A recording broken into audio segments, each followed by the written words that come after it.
So today we're going to be talking about how to overcome fear when it comes to public speaking. I know you have seen a lot of engagements on public speaking, and you have been told that um, you have to undergo some kind of basic public speaking training. But even then, there's still many of us who struggle. There's still many of us who struggle with nerves, with fear, with shaky voices, you know? So that's why we're having this conversation. And we're going to hear from Jose Chegund for the first time. He's going to be our first speaker, sorry. And we know him for actionable insights, practical things, and for speaking from the heart. So, ladies and gentlemen, please put your hands together and let's welcome Jose. You can throw up those poppers. Jose, you're welcome. Let me see if I can find them and welcome myself. Ah, Coach Jennifer, please help me out. But thank you so much, Dina. Like Dina intimated, we are extremely grateful for every one of you that has shown up. Thank you, Coach Jennifer. I can see the welcome. Thank you.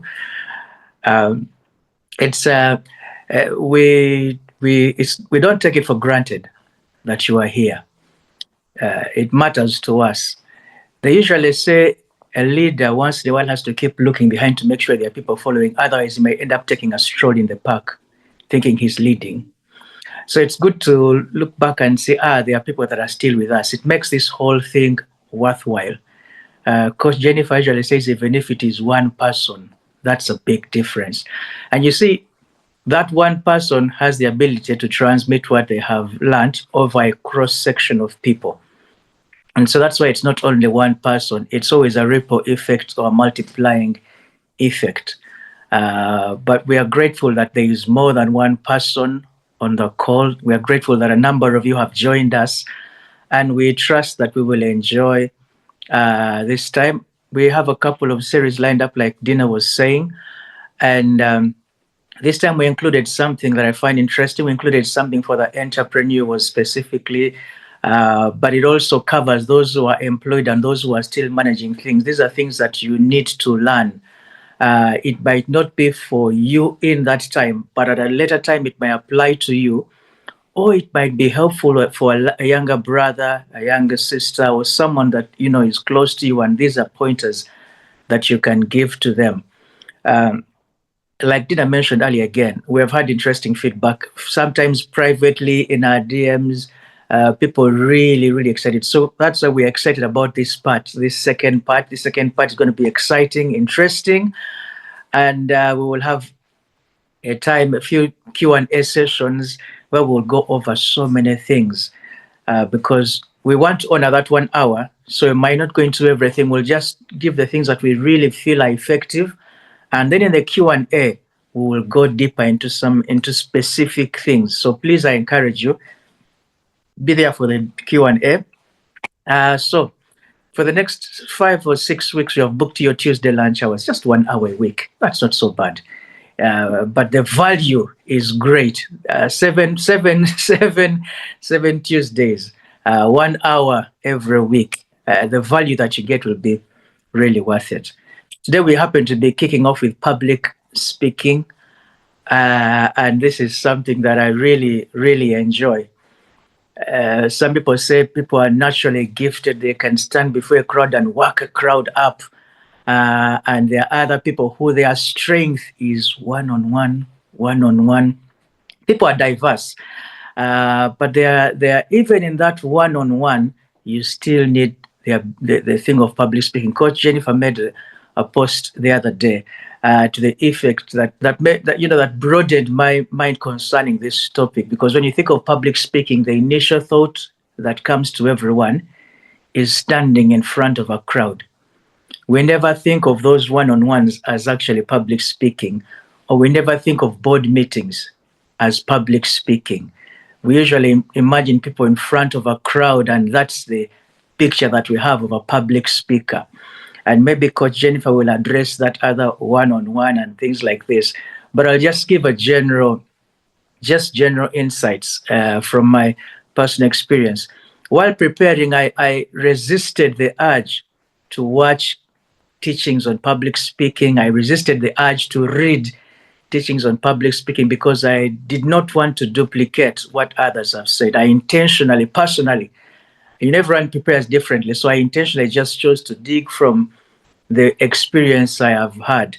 Dinas jokingly was mentioning how the experience that I have across continents. And yes, I have stood before hundreds of people in Uganda. I have stood before, I've had the privilege of addressing a couple of students in the University of Kalamazoo in Michigan. I've had the opportunity of standing before thousands of crowds in the UK. There is a time, the first time I stood before them, I made a post recently how, as part of this international organization, and they had a huge conference coming up, and they figured, because they say they are diverse, they had to have a black person on the stage. So initially, the reason why I was chosen to go on the stage was because I'm a black person. But because of the natural gifting and just being able to, God has trained me a lot during this public speaking. Instead of leading one session, I ended up doing interviews on the board. I ended up doing I was up on that podium more than anyone else apart from the original organizer. And yet the intention originally I was just chosen because I was black, but the story turned.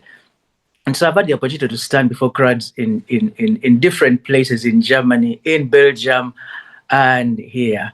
And so I just decided to share from that experience and not just from the things that everyone will say. I made a post to the effect, I made a post today, and I just really be sharing around that one thing. Every time I speak, even with a crowd of people, people will always say there's something about you. Whenever you speak from your heart. Everyone will come with their notes and be looking, everyone will once in a while refer to their notes. But when I get up, people are like, you speak from your heart. It's like, everything you're going to say. How comes you don't refer to notes and things like that?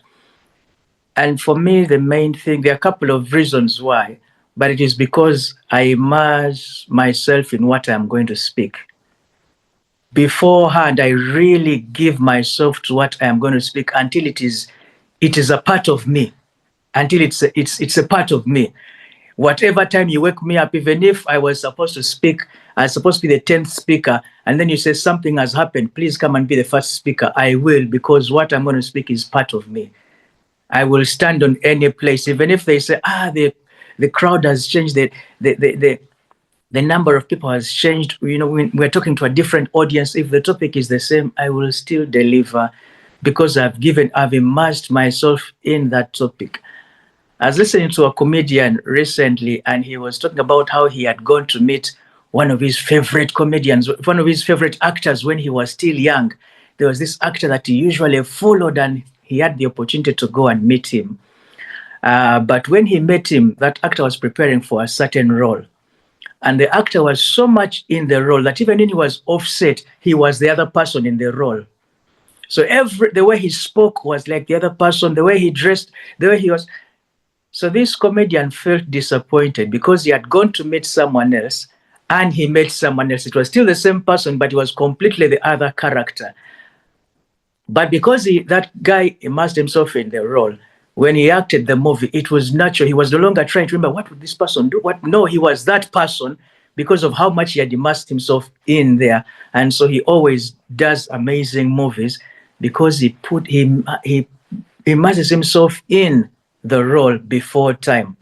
And that's one thing I do. If I know I'm going to speak about something, I write the things I'm going to speak way ahead of time. And in my mind, during the course of the day, whatever, I keep playing these things on, I keep building them on, I keep building on them, that they become a part of me. They are my second nature. They become a part of me. So when you put me up in front of a certain crowd, even the nervousness is not there because I know what I'm going to speak about. The reason why people are nervous sometimes is because they're not sure about what they're going to speak about. Will I forget? Will I not forget? They haven't fully given themselves to this thing.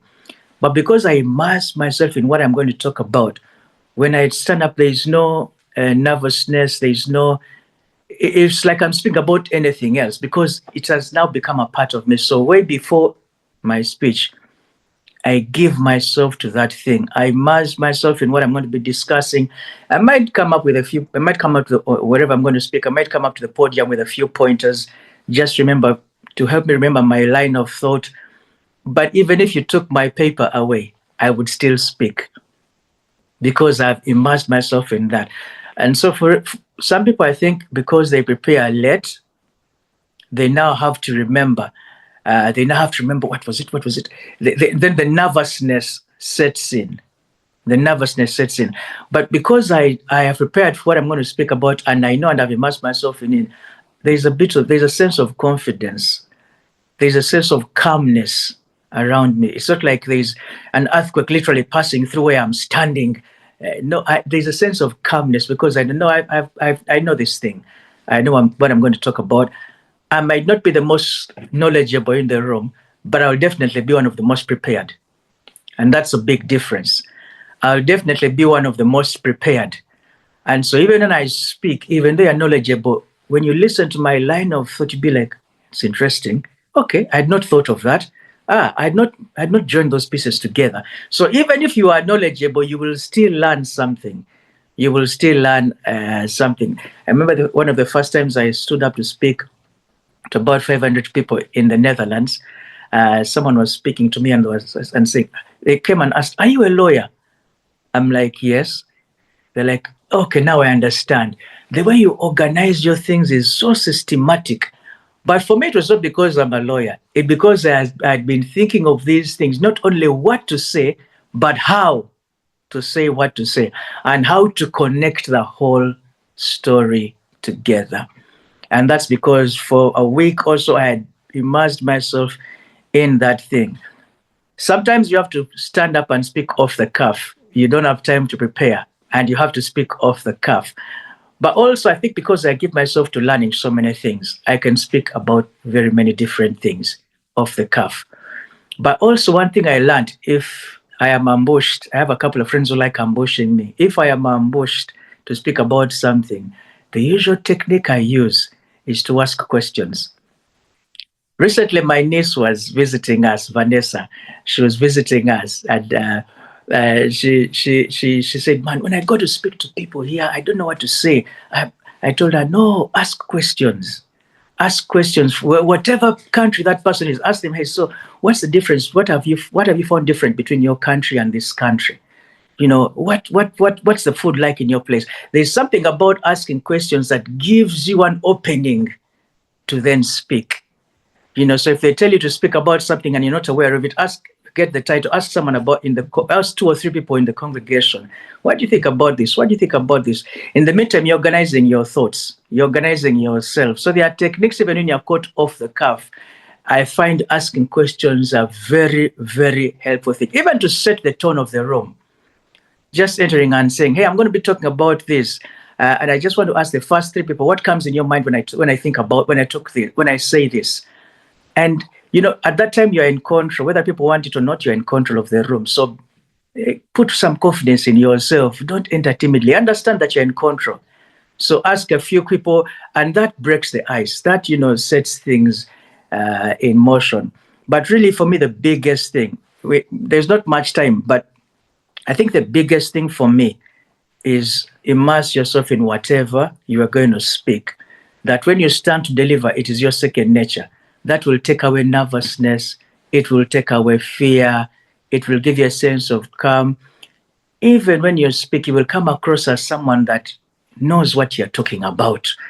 And later on, people will, you know, ask again for you to speak about something and again and again. And I think that's how I've ended up being in different places speaking. Of course, the biggest help I have is God. That's one of my biggest help. But I think, and the more you do it, the more it's helpful. Do it before one person, do it before 2 people. The more you do it, is the more, don't wait for the big stage. Start where you are. There are people who usually used to say, I'll take an example of pastors who used to say, when I was learning how to speak, where before there was a crowd, I would speak to myself in the mirror and preach to the mirror and preach to the mirror and preach to the mirror. and he would learn how to speak, that when he was before a crowd, he had gained confidence. So practice, ask questions. That's really key. It brings out conversations from people. And then immerse yourself in what you're going to speak about. You'll speak about it with passion, and passion is infectious. Everyone will be caught up with your passion. Thank you. We'll stop at that because of time. Thank you so much. Wow, wow. I'm clapping for you. I hope you can see it. For those who can't clap out loud, please use the emojis and let's appreciate Jose. That was that was powerful. For me, I actually agree with the speak from the heart. I see it when he shares, not just on this call, but even in our various engagements. So it's one thing I note down. Of course, maybe sometimes we do it and don't even realize, but to be able to leverage that kind of strength, speaking from the heart, it's not written in a book, but it's a very powerful insight. Thank you so much, Jose, for sharing that with us. Guys, I've not seen the hand claps. I've not seen you throw up those I can't find them. But well done, and thank you very much for sharing with us. I wouldn't want to take any more time because I see that our time is fast spent. And one of the values we go by here is time management. We understand that it's your lunch time, you're probably at work, you're in your business, you have other engagements coming up. And so we want to stay within the time. I will just go ahead and invite the life coach, the one who believes that you are already enough before you have anything. Coach Jennifer Ochoa, ladies and gentlemen, let's throw her some poppers. You're Let me also, welcome.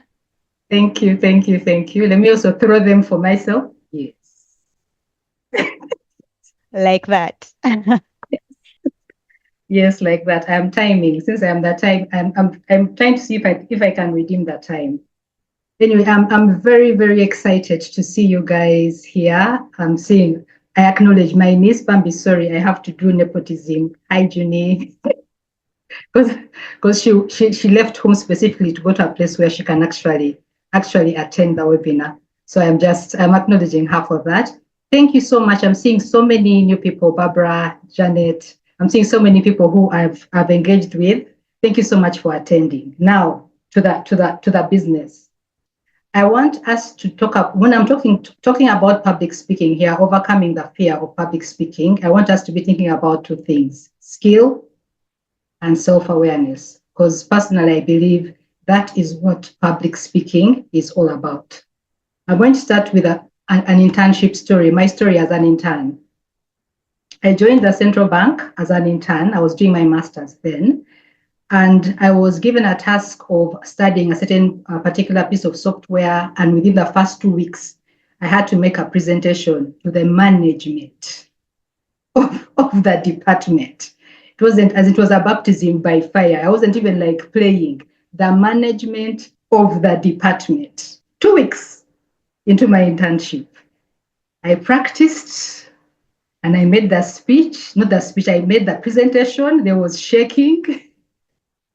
But the thing is, I think it was in that particular presentation that I began to understand myself and to understand what it was, what my fear was when it came to public speaking. So fear, let me talk about fear, because life coach fear. First of all, fear is real. Fear is not false evidence appearing real. We've all had that. False evidence appearing real. No. If you see a snake there, the snake is real. You will actually feel the fear. So the fear that you feel is real. And what I want us to live with here, as in the self-awareness bit, is for you to begin to get acquainted with that fear that you have of public speaking. What is it about? Because fear is what I call a boundary emotion. It's notifying you of danger, something that's not supposed to be within your boundaries. Your comfort zone has entered the comfort zone, but it's notifying you when you step out of your comfort zone.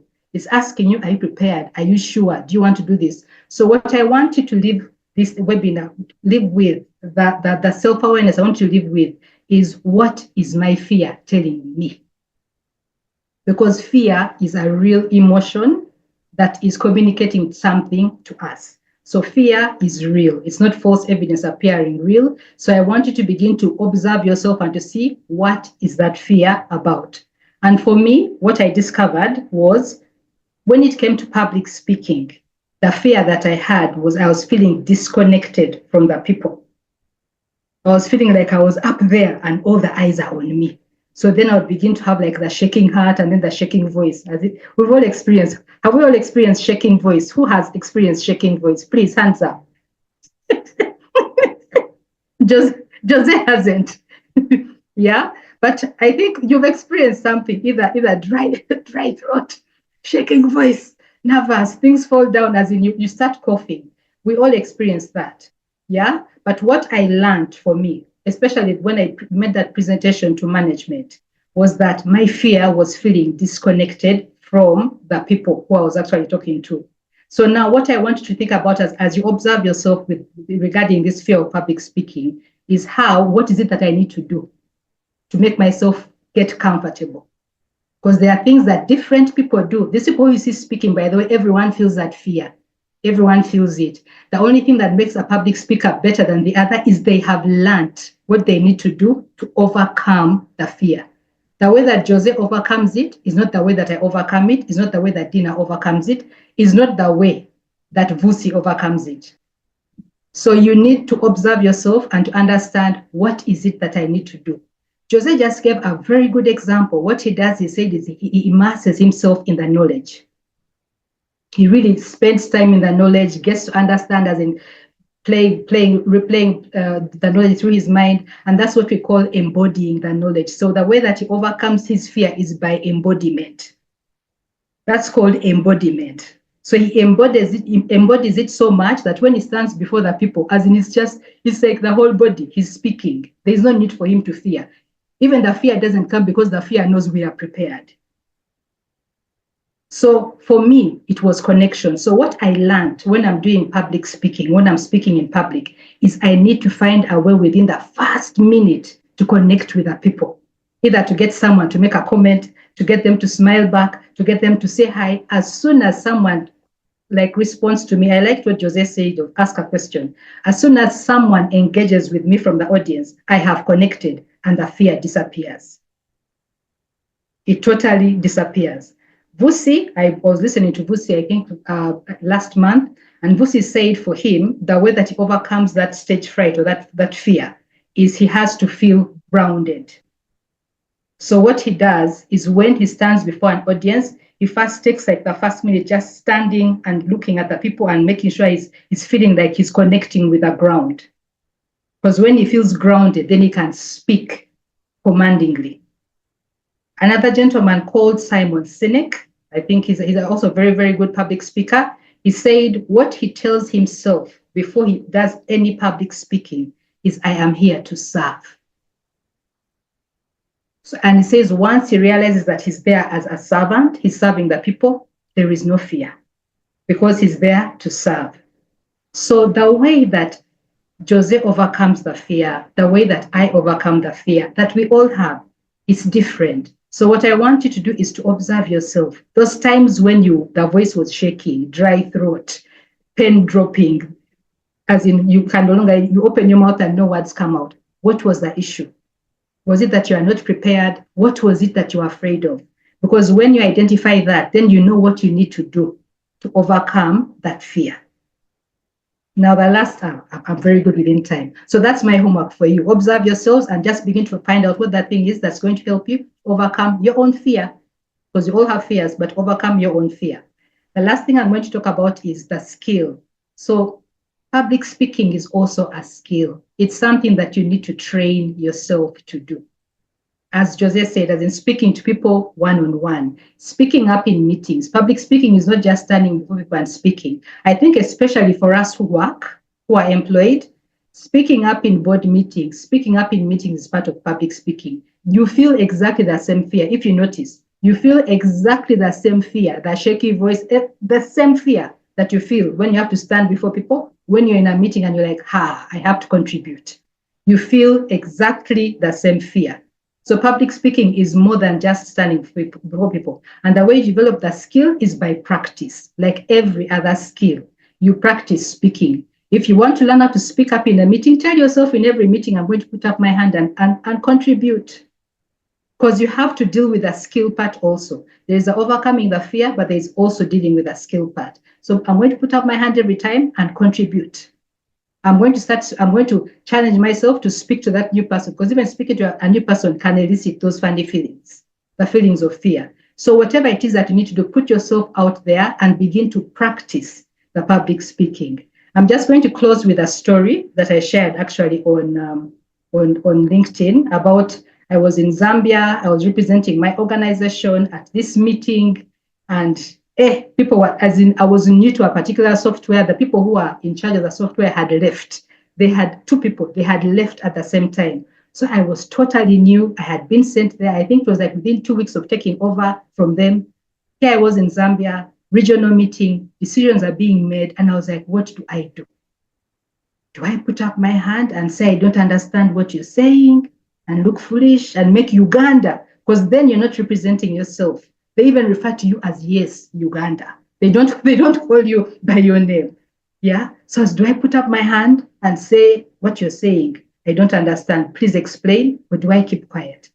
I decided to put up my hand. Actually, I did not put up my hand. I stopped the meeting because I told them, hold on. You need to first stop and explain this to me.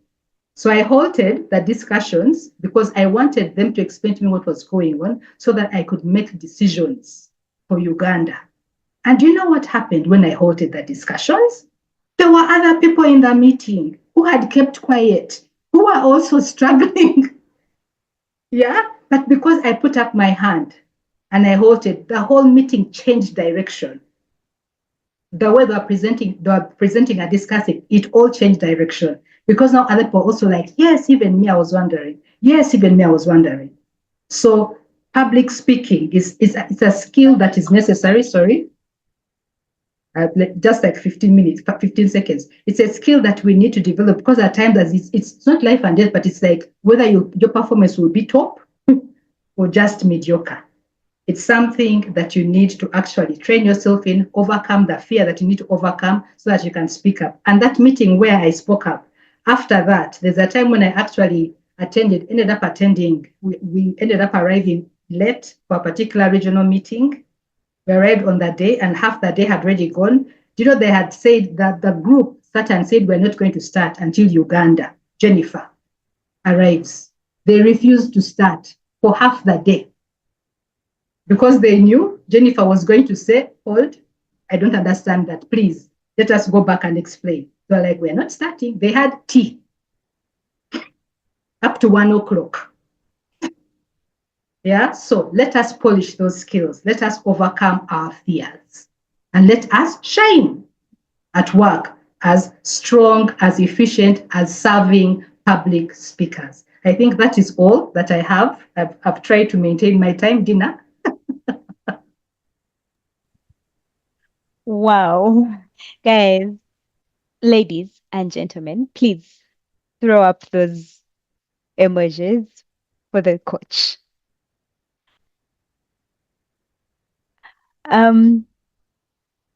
Wow. That was amazing. I think the one thing I forgot to tell you, especially those who are joining Reimagine Leadership for the first time, when you hear that Coach Jennifer is coming up, please, your book and your pen, because definitely there's homework, there's work for you to do. And if you get to do those exercises, I assure you, there will be a whole lot of difference. Don't just leave the things here. When she says observe you, excuse me, when she says observe yourself, because that's the only way you're going to find out that one thing that grounds you. Thank you so much, Coach. Thank you for sharing with us. That was very powerful.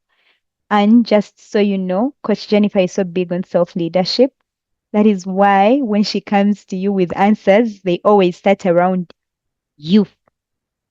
So self awareness, observing yourself, and finding the things that will actually get you to do what you're supposed to do.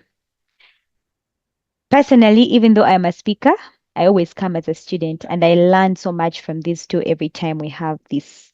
So please do join us again. Like, don't miss anything. Before I get into what I want to talk about on overcoming the fear of public speaking, I want to share my own story on what is it that I do, because that's one of the things I wanted to share. You see that thing that Coach Jennifer referred to, the thing that helps you to overcome the fear, yourself, your own fear. Because you see, your voice is an instrument. Your voice is a tool. It's a resource. It's your teammate. It's supposed to play for your team, not against you. You get? So why should it forsake you at the time when you need it the most? Why should it disappear when it matters? You're in that meeting, a decision about your future is about to be made, and your voice suddenly gives way. You're at a negotiation, and there will not be another opportunity. And even when you have rehearsed the things so much, they just disappear. You need to find something that hooks you. For me, that thing is I learned to leverage contact with my face, like with my eyes. I will scan the room and I will find that one person and make sure that I lock eyes with them. And once I have a face that I know is I've locked with them, I'll find it easier to to get momentum, to get myself going. I first of all speak to one person, then I speak to everybody else. So even when it's like a huge congregation, even if it's a big group, I will scan the room and find the face. It doesn't have to be somebody who I know. If it is somebody you know, great.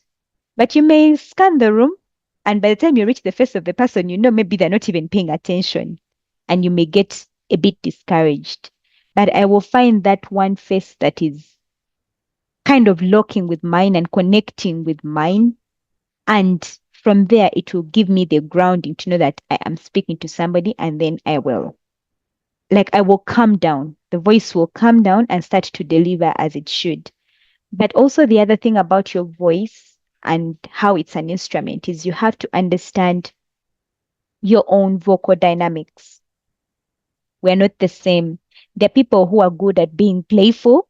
And so for them, they'll crack a joke and get going and get started. Once they crack a joke and the room laughs, they pick momentum and, they sail through.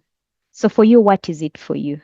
I tried it and realized, well, I was not so dramatic after all. I don't have so many jokes off head. So I may not be able to speak like Vin. For those who know Vin, like there's a lot of comedy in everything that he does and says. And it's a good thing. But maybe for me, comedy may not come as easy as it comes for him. So I had to find what is it that for me I do. So I accompany my face that has locked with somebody with usually my voice is the instructive kind of voice, like I don't know how to explain that. But I understood the voice that I have and what does it communicate? Is it the sympathetic voice? No, mine maybe is not like that. Is it the commanding voice? Is it the authoritative voice? What is it that when you start speaking, you are simply sailing and the dynamics just come by themselves, that you don't have to work so hard at them. And then I totally and totally agree with what Simon Sinek said. I didn't know that he said that. I just heard it from Coach Jennifer.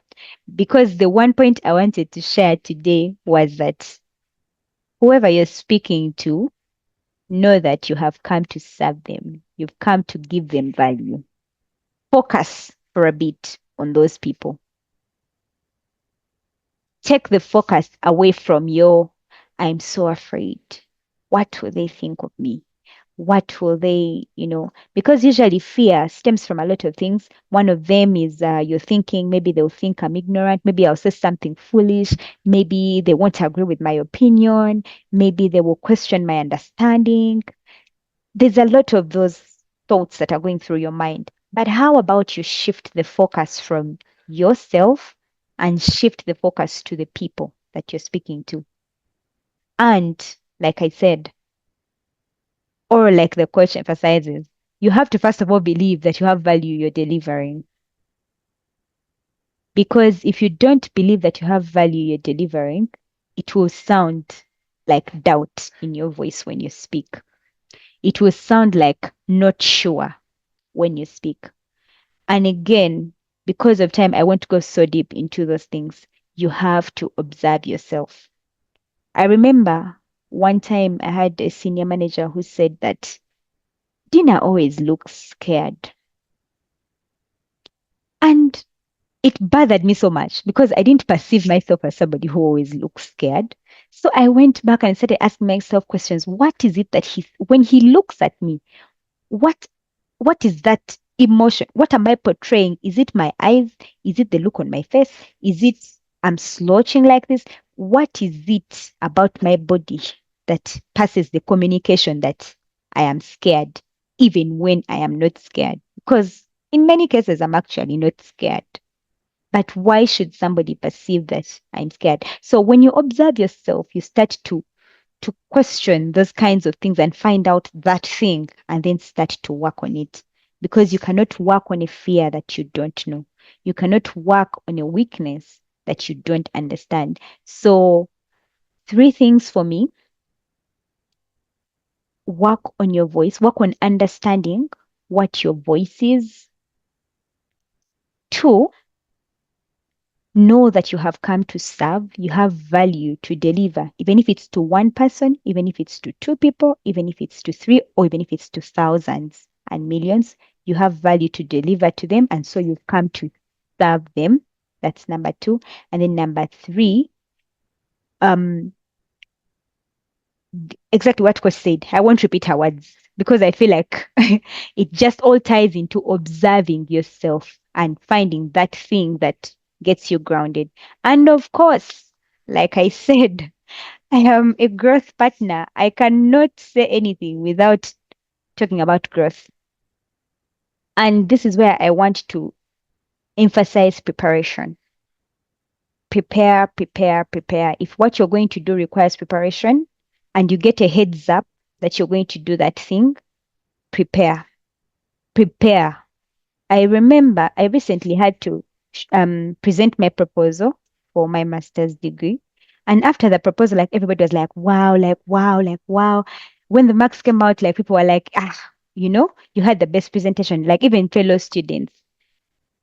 But they didn't know. I don't want to say that it was all me. Obviously, God helped me. Now, the other thing is, I spent I don't want to say the whole night, but literally the whole night. Like I knew my opening lines. I knew the stats. Yes, I had the presentation, but the things were right here. I had prepared. And one thing my mom taught me about preparation is ask yourself three questions ahead. So almost every question they asked me at that presentation, I had already asked myself and I had prepared the answer to that question. So, and this is from an African mother's point of view, because if you go and ask her that I'm going somewhere, you have to first of all ask yourself, she's going to ask me A, B, C, D. So you prepare those answers before you approach her.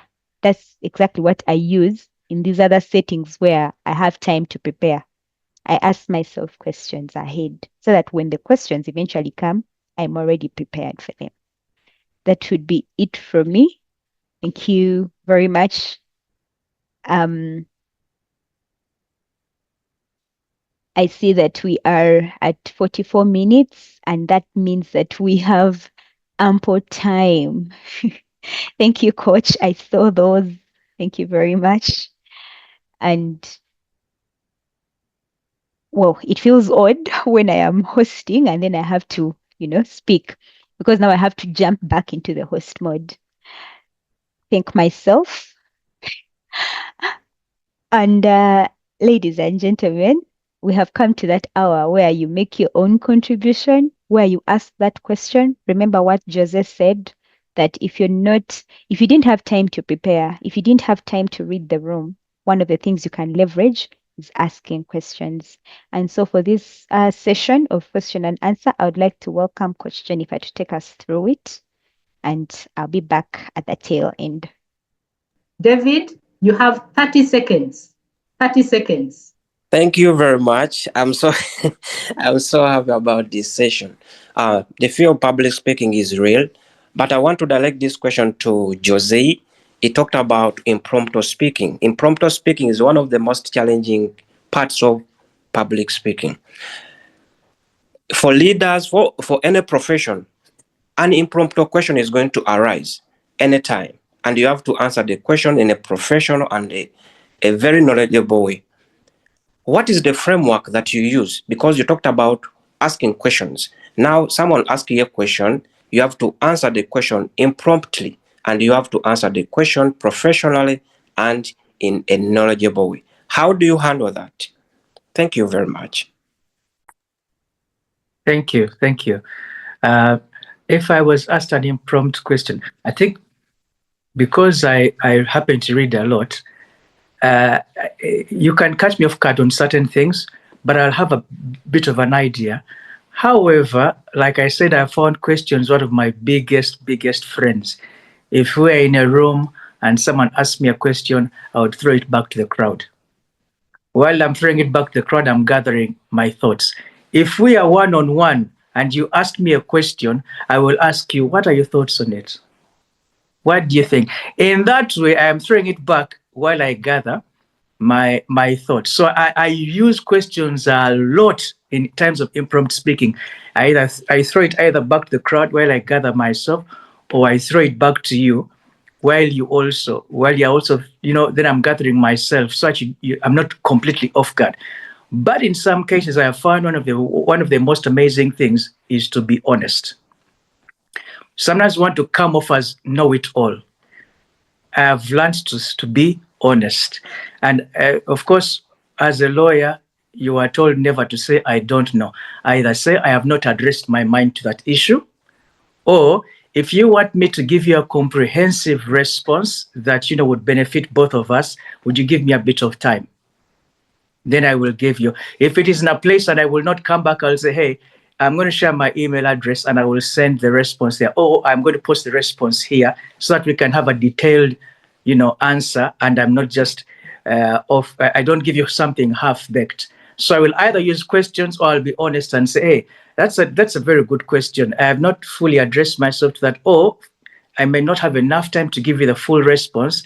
However, what I will do is I will take time, prepare a full detailed response, and then send it to you so that it can be of help. That's how I would go about it. I hope that is helpful. Sure.